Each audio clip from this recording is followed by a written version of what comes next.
Sir 4 parotta பக்கா வரும் கடையில். இதை பாருங்க, பரோட்டா அப்படியே சாப்பிடக்கூடாது. அப்படி எடுத்து இதை பாருங்க, அப்படியே பிச்சு போட்டு மேலே. என்ன சார் உங்களுக்கு தான் போடுறேன், சாப்பிட மாட்டேன். அது உனக்கு மட்டும் தான் தெரியுமா? எனக்கு தெரியா?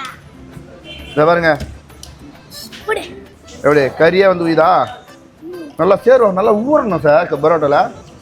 நீ சாப்பிட்டுனே இருங்க, நான் மாட்டுன்னு வாங்கி போட்டுன்னே இருக்கேன். ஆ இன்னும் இப்படி சாப்பிட்றானுங்க சார். பரோட்டாவே பார்த்தது இல்லையா? சிக்கனு, காடை, தலைக்கறி, மட்டன் லிவரு, சிக்கன் லிவரு, மீன், வஞ்சிரம், யாரா அல்லாங்குது. எது சார் வேணும்? எது காடை தலைக்கறியா? இதுக்கு சாப்பிட்றத பார்த்தா என் தாலியை தான் கடையில் அடமானம் வைக்கணும் பொழுதுதா.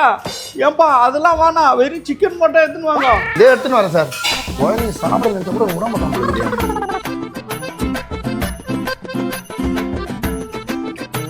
ஏய், சிக்கன் கட்டு அங்கே நிற்கிற?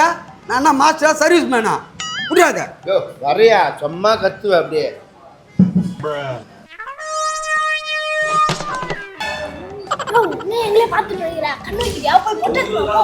ஐயோ இவன் நம்பி 3 ஹோட்டல் திறக்கலாம் பழுகுதியா.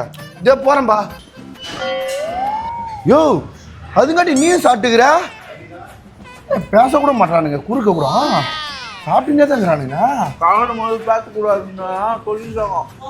சாப்பிடும்போது வாய் திறக்காம இருக்கணும்னு சொல்லிக்கிறாங்க.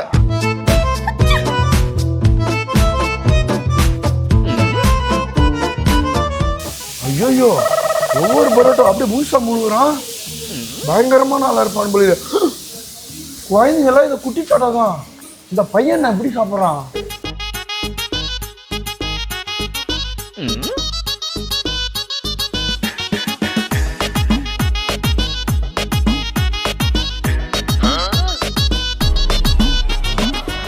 என்னைக்குடா சாவ? இல்லை எப்போ சாப்பாட்டுக்கு போவேன்னு கேட்டேன்.